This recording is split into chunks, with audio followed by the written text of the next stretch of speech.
لاباس عليكم، صحيحتكم لاباس عليكم، وليداتكم. وشكرا للمتبعين الجداد اللي تزادوا عندي في القناه، تنقول لكم شكرا، الله يخطيكم عليا. المهم البنات، هذا راه ماشي اشهار، ما شاده فيه لا ريال لا جوج. هذا كنت مشيت لمراكش هذا العام وتلاقيت مع هذا السيد حمزه، هو اصله فرنسي ومسلم. تبارك الله، عنده الديور ما شاء الله غزالين، وتيتصايب مع الكليان.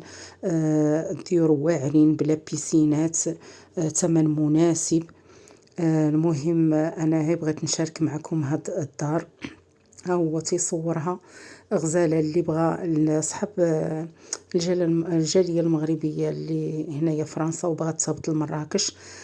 تواصل مع الاخ منها ليه، راه غادي نحط لكم سميتو لا فورماسيون، وتواصلوا به. راه فرانشمون الديور عنده نقيين، لا كافار لا حتى شي حاجه. ثمن القهوه يخليها لكم، لي دوزات ديال القهوه، لي شومبر بالفوات ديالهم بالبينوارات، ما شاء الله.